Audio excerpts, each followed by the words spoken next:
glamorous life if the clothes are anything to go by. That's Sheila E. Welcome. Thank you. Nice to see you. I'll talk about Prince in a minute because obviously we can't really interview you without talking about Prince, but I'd also like to talk about somebody who's had a big influence on your career, and that's your father. So tell me a bit about him. Well, he's a musician also. He plays percussion, and he used to have a band when I was small called the Escovedo Brothers, and he would practice around the house every day. So I gradually just picked it up. My first performance, I was 5 years old. I played with him. And at 15, I decided that's what I wanted to do, was be a musician. Really? Yeah. And in fact, you played with your father's band for quite some time, didn't you, when you grew up? 4 years, yeah. And what was that like for a young girl like yourself? Because bands on the road are notoriously difficult to get on with and tend to be a bit excessive, don't they? Well, he watched over me, believe me. Really? He wouldn't let me do anything. No, it was a good experience because I learned from him. I mean, he's like the one to teach, you know. He taught me what was right and what was wrong, and it was, actually, I was so used to just playing with him that it was like being at home, you know. A lot of people thought that it was something really different because, I mean, father and daughter, the only person they knew about was Nancy and Frank Sinatra, so, you know, this was a little bit different. But it was a lot of fun, it really was. And what happened next? Because I've heard your name connected with people like Lionel Richie and Marvin Gaye, because you did sessions, didn't you? Yeah, I did a lot of session work. I started playing actually with Billy Cobham, and he introduced me to George Duke, and I went out on tour with George Duke for like 5 years. And then from then I went on doing a lot of session work and playing with Marvin Gaye on his last tour, and then toured with Lionel Richie. What was that like? I mean, is it very much you having to go in and just lay down your percussion piece and then leave again, or did you get to know the artists quite well? Most of the time I got to know the artists. I went back often to, they would call me back to come and play on other things or play shows with them, so the majority of the people that I did play with, I knew very well. And did they treat you quite well as session musicians? Because obviously you're talking about very big names indeed.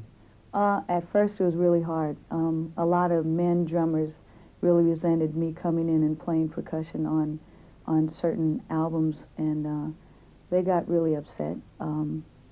It was it was like I had to prove myself, you know, to them that I knew how to play.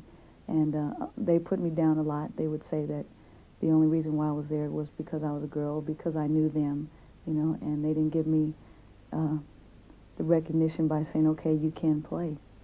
So. But you managed to overcome that through sheer hard work, supposedly. Yeah.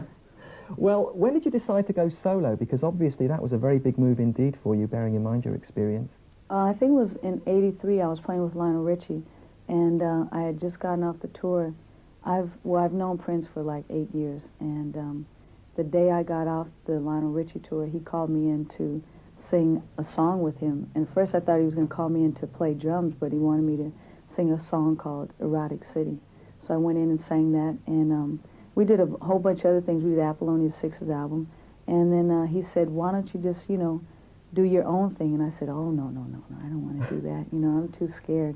And he says, no, you should, because I think that you've been playing around behind so many people for so long that it's about time that you go out and do your own thing. And I thought about it a day, and then he introduced me to his management company, and they turned me on to Warner Brothers, and like within a couple of weeks my album was done, and glamorous life started. Talking of which, we can go very nicely now into the first Sheila E video. It is in fact The Glamorous Life from Sheila E. We'll be back to talk in a few minutes.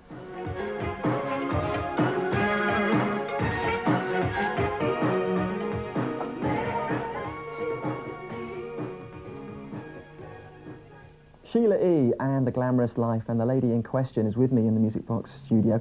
Sheila, we were talking about Prince just a couple of minutes ago, and in fact an air of mystery seems to surround him and all the artists he works with, I think yourself included. I mean, do you agree with that? Because us in Britain don't seem to know hardly anything about you, because interviews are rare and interviews with Prince are non-existent. Yeah, that's true. So is it a question of deliberately building up the myth? Well, it's just, you know, it's hard, well, sometimes, I mean, it depends on the artist, but it's just hard sometimes to, you know, when you are an artist, your life is like an open book. I mean, you don't have any privacy anymore. And that's like the most important thing in a musician's life, I think, is to have their privacy. And it's just hard to do interviews when people want to know about you, but I just feel that I don't think that I should tell them anything, because then there's nothing else, you know. And once they know everything about you, it's like then they'll just start talking bad about you, and there's, well, what's left of Sheila E? Nothing, you know. And now I think that people are, you know, they want to know more about me, and I only give them so much, and that's it. Tantalizes to you. Because you have to play the game to an extent, don't you, to promote your career? I mean, you have to get the press interested and airplay on the radio, so you have to kind of make a personality of yourself. Yeah. So it's a question of balance then, do you think? Yeah. Now, because there is quite an absence of interviews with Prince, and I think interviews have been rare with yourself, the press have been speculating quite a bit about the pair of you, and at one time it was suggested that you might be romantically linked. So how accurate is that? I hate these questions. No, we're just friends. No, we are. We're just friends. I met him a long time ago in Oakland, California, where I live, and he was playing a concert. This is when he first started his first album. And I was really shocked to see somebody who wrote their own music and played every instrument, and who could produce their own album in the studio. So I wanted to meet him, and I did, and we've been friends ever since. He's a very nice guy. So just good friends? Yeah. It's official then. You played some gigs in the States recently, didn't you? And he joined you on stage, didn't he? Or was it vice versa? No, I did. I played a week. I did some cities in the United States, and he came and played 3 shows with me, 2 in Los Angeles and 1 in San Francisco. And how did they go down? Great. Really? Great. Quite a spectacle, in fact, live, I understand. What sort of things do you get up to? I know you move around a fair bit, don't you? Yeah. Well, I guess you just have to see the show. I do a lot of crazy things sometimes. I open up the show with this gigantic coat with lights on it and stuff, and we do a lot of different things, percussion, solos, and drum. I play drums also on the show. I do this whole skit with a toy box.